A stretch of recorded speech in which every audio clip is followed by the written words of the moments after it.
spirit of man is more powerful than his own machines። የሰው ልጅ መንፈስ ከየትኛውም ኃያል መሳሪያ በላይ አደገኛ ነው። አጎት ሆችሚን። ህዝቡ ተጨንቋል። ዓለም የክብደት ሚዛናቸው በማይመጣጠኑ ሁለት ሀገራት መካከል ሊደረግ የተቃረበውን ጦርነት እየታዘበ ነው። ጦርነቱ በፈረንሳይና ቪየትናም መካከል ነው። ሁሉም ለቪየትናም ፈርቷል። ምክንያቱም ፈረንሳይ በዘመኑ ካሉ ጠንካራና ዘመናዊ ሰራዊት ካላቸው ሀገራት መካከል ስትሆን ቪየትናም ያላደገችና ዘመናዊ ሰራዊት የሌላት ሀገር ነች። ሰውየው ግን በዚህ ንጽጽር አልተረበሸም። አንድ እርግጠኛ የሆነበት ኃይል አለው። ያ ኃይል የሚታይ የሚዳሰስ እንደታጠቀ ሰራዊት በሰልፍ የሚመጣ አይደለም። ብሔራዊ ስሜት ይባላል። ብሔራዊ ስሜት ዩኒፎርም ለብሶ ጦር ታጥቆ በመንገድ ላይ ሲተም የሚታይ ሳይሆን በልብ ውስጥ የሚታተም ድብቅ ኃይል ነው። አንድ አሜሪካዊ ጋዜጠኛ የኢትዮጵያ ጀግና ገበሬዎች በኢትዮጵያ ዘመናዊ ጦር ላይ የተቀዳጁትን ድል አስታውስ እሱ የብሔራዊ ስሜት ውጤት ነው ሲል ተናግሮ ነበር።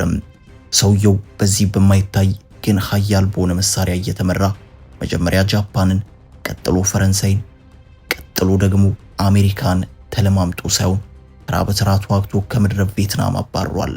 እርሱ አብዮተኛው ኮሙኒስት መሪ ሆችሚን ወይንም አጎት ሆኖም የሀገሬ የጥንት አብዮተኛም ሲዘፍን ባኖ ተሰማራህ እንደ ሆችሚኒ እንደ ቼ ጉቬራ እያለ ነበር።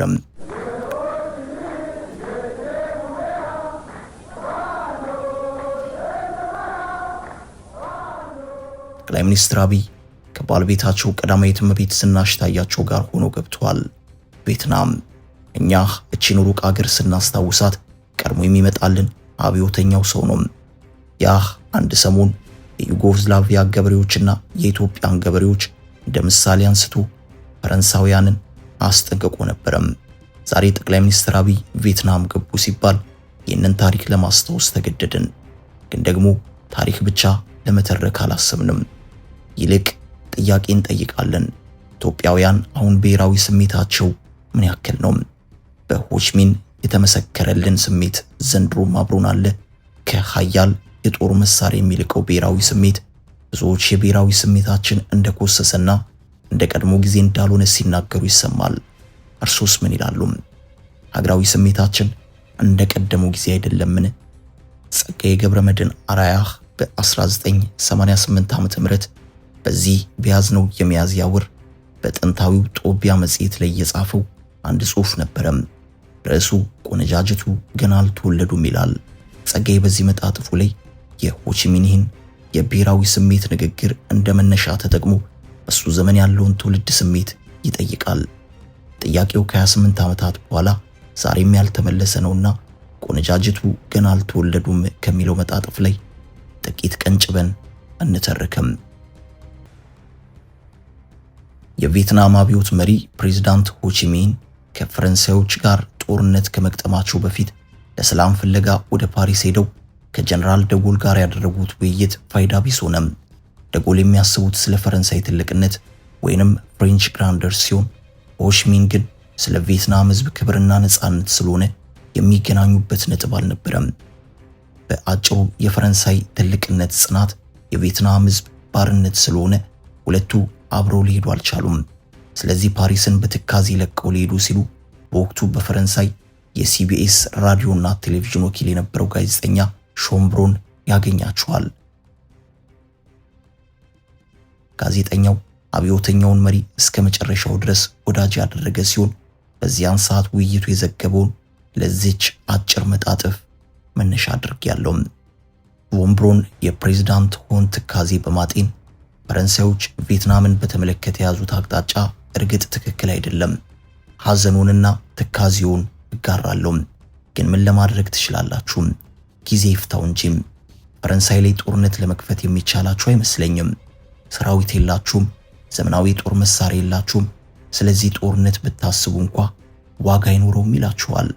ሆችሚኒ የተለመደው ለስለስ ያለ አነጋገር የለም ተስፋ ቢስ ወይም ዋጋ ቢስ አይሆንም፣ ከባድ ይሆናል፣ ላስጨራሽ ይሆናል። ይሁንና እናሸንፋለን። ከማናቸውም ዘመናዊ መሳሪያ እኩል የሆነ ከማናቸውም የወቅቱ ኃይለኛ የጦር መሳሪያ የሚስተካከል መሳሪያ አለን። ይኸውም ብሔራዊ ስሜት ነው። የብሔራዊ ስሜትን ኃይል ዝቅ አድርጎ ማየት ስህተት ነው።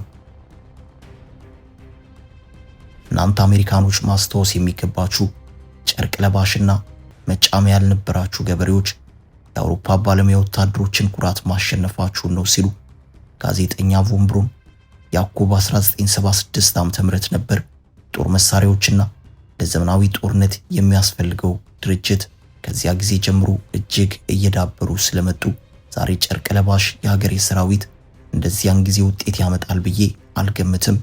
ያን ጊዜ አውሮፕላኖች አልነበሩም፣ ቦምብ ወይም የራዲዮ ግንኙነት አልነበረም የሚል ክርክር ያመጣል። ሆችሚኒም ቀበል አድርገው እነዚህንም በቀላሉ ለማግኘት ይቻላል፣ በምድር ላይ ስለሚገኙ አንቸገርም። ሌሎችም ከጨረቃ ወይም ከማርስ ያገኟቸው አይደሉም። ጀግና ህዝብ በጠላቱ መሳሪያ ይጠቀማል። ለታጋይ ህዝብ የጠላቱ ድክመትም መሳሪያ ነው። ጨርቅ ለባሽ የገበሬ ሰራዊት በዘመናዊ ጦር ላይ ሊያስገኝ የሚችለውን ውጤት ከቅርብ ምሳሌ የዘነጋችሁ ይመስለኛል። የዩጎዝላቪያ ገበሬዎች በጀርመን ጦር ላይ ያገኙትን ድል ከመቼው ረሳችሁት? የኢትዮጵያ ጀግኖች ገበሬዎች በኢጣሊያ ዘመናዊ ጦር ላይ የተቀዳጁትን ድል ከመንጊዜው ረሳችሁት? የሰው ልጆች መንፈስ ከመሳሪያዎች ሁሉ የላቀ ኃይል አለው።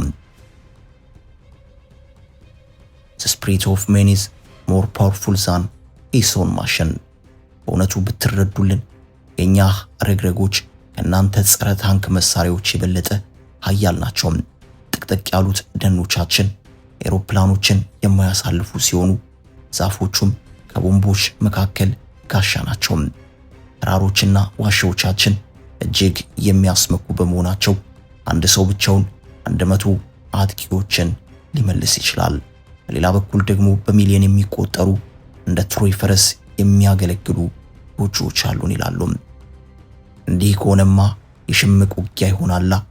ኢትዮጵያ በፋሺስት ኢጣሊያ ላይ እንዳካሄደችው ጦርነት አይነት ይሆናል ማለት ነው ይላል ጋዜጠኛው። እኛ ከፈረንሳዮች ጋር የምናደርገው ጦርነት በዝሆንና በነብር መካከል የሚካሄድ ጦርነት ይሆናል። ነብሩ ዝም ብሎ ከቆመ ዝሆኑ በኃያል ኩምቢው ይሰብረዋል። ነብሩ ግን ተዝናንቶ አይቆምም። ቀን ቀን በደን ውስጥ ተደብቆ ይውልና ማታ ይወጣል። በዝሆኑ ወገብ ላይ ዘሎ በመውጣት ቆዳውን ተልትሎ ሲያበቃ ወደ ጨለመውና ጥቅጥቁ ደን ይገባል። በመካከሉ ዝሆኑ እየደማ ይሞታል። የኛም ጦርነት ይህንን እንዲመስል እንሞክራለን። ፕሬዝዳንት ሆችሚኒ ይህንን ቃል ሴፕቴምበር 11 ወይንም ጳጉሜ 6 1946 ተናግረው ዲሴምበር 19 ቀን 1946 የቪየትናም ጦርነት ተቀጣጠለ። ነብሩ ዘሎ ከፈረንሳይ ዞን ላይ ጉብ በማለቱ ፕሬዝዳንት ሆችሚኒ እንደገመቱት ቀስ በቀስ ደምቶ ማለቅ ጀመረ። በፈረንሳይ ላይ የደረሰው ውርደት ለአሜሪካ ትምህርት አልሆናትም። አሜሪካ በፈረንሳይ እግር በመግባት የበኩሏን ቅጣት ተቀበለችም። ስለ ቪየትናም ጦርነት በስፋት እንድንነጋገር ፍላጎት የለኝም። ቢያንስ በአሁኑ ጊዜ ባይሆን የተናቁ ጭቁኖች ግፍ በዝቶባቸው ሲንቀሳቀሱ የአሸናፊነት ዘውድ እንደሚደፉ ለማስታወስና በጉልበታቸውና በአቋማቸው የሚመኩ ሁሉ የማይቀረውን ውድቀታቸውን እንዲያውቁ ለመምከር ነው። ወዲህም ታላቁ አብዮታዊ መሪ ሆችሚኒ የሰው ልጅ መንፈስ ከማንኛውም ኃያል መሳሪያ እንደሚበልጥ ሲያሳስቡ ከልብ የገባ አነጋገር በመሆኑና ይልቁንም የኔን አገር ጀግኖች በመጥቀሳቸው ህሊናዬ 60 ዓመታት ወደ ኋላ ስለተመለሰም ነው። ያለፉት ጀግኖች ወኔ በውስጣቸው ይላወሳል። የምንኖረውም ያንኑ እያወራን ነው። ለምንድነው የትውልድ ወግ ጠራቂ ሆኖ የቀረው የሚል ጥያቄ ቢነሳ ማን ሁነኛ መልስ እንደሚሰጥ እግዚአብሔር ራሱ ይወቀው። የኢትዮጵያ ገበሬና ነጋዴ ምሁሩ መሳሪያ የነበረው ኃያሉ ሰብአዊ መንፈሱ ብሔራዊ ስሜቱና ወራጥነቱ የት ደረሰ? ምን በላው? አባቶቻችን የተሰጣቸው የሚበቃውኑ ሁላችንም ወይም አብዛኞቻችን የላጭ ልጆች ሆነናል። ድህነት የገንዘብ እጦት ብቻ እንደሆነ የምንገምት ከሆንን እጅግ ታላቅ ስህተት ውስጥ ነበረን። ትልቁ ድህነትስ የብሔራዊ ስሜት እጦት ነው። የሀገር ሀቅ ችግርና ጠንካራ ብሔራዊ እምነት ኪሳራም። ጸጋዬ ገብረመድህን አርአያ በዘመኑ የብሔራዊ ስሜት እጦት ትልቅ ኪሳራ ነው ብሎን ነበርም። ዘንድሮስም? እርሱን የምንጠብቀው ከእርሶ ኮመንት ነው። ጥቂት ስለ ሆቺሚኒ ስለ ቀጭኑ ሪዛም አብዮተኛ አስታውሰን መሰናዷችንን እናብቃም።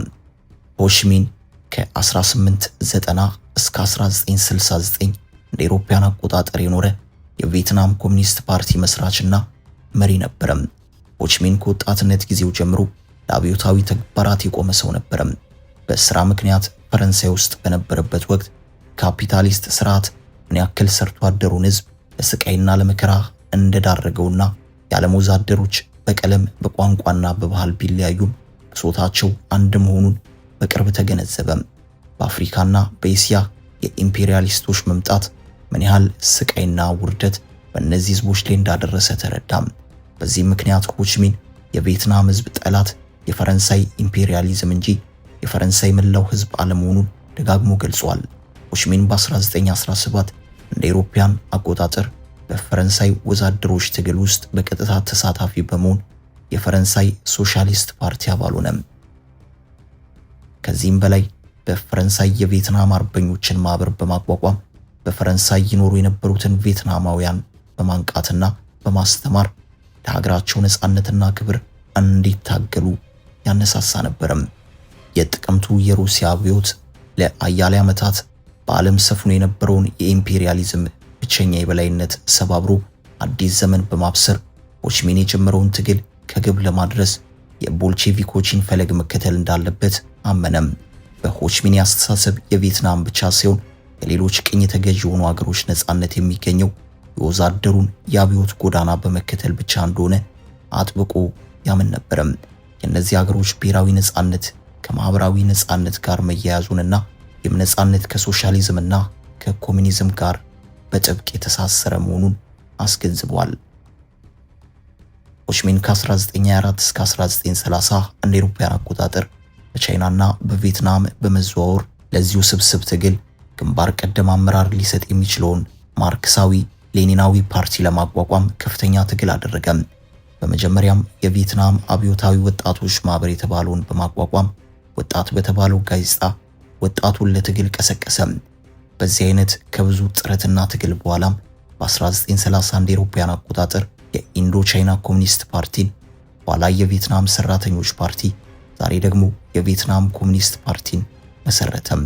በ1935 እንደ አውሮፓውያን አቆጣጠር ሞስኮ ውስጥ የተካሄደው የኮሚኒስቶች ስብሰባ አንድ ሰፊ ጸረ ኢምፔሪያሊስት የሆነ ዲሞክራሲያዊ ግንባር እንዲቋቋም በወሰነው መሰረት ሆቺሚን ቪየትሚን የተሰኘውን ሰፊ ጸረ ኢምፔሪያሊስት ግንባር በማቋቋም መላውን ህዝብ በትግሉ ለማሳተፍ ችሏል።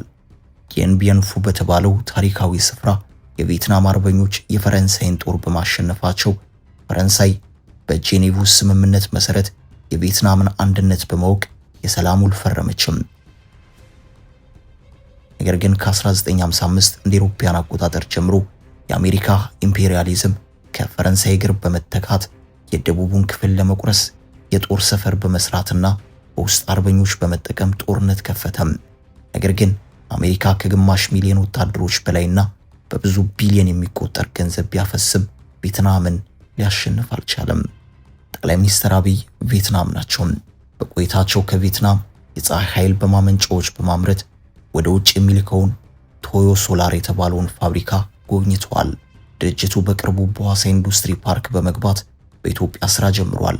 ጠቅላይ ሚኒስትሩ ድርጅቱ ከፀሐይ ኃይል ማመንጫ ምርት ባሻገር የኃይል ማመንጫ ፋብሪካ እንዲያቋቁም አበረታተዋል።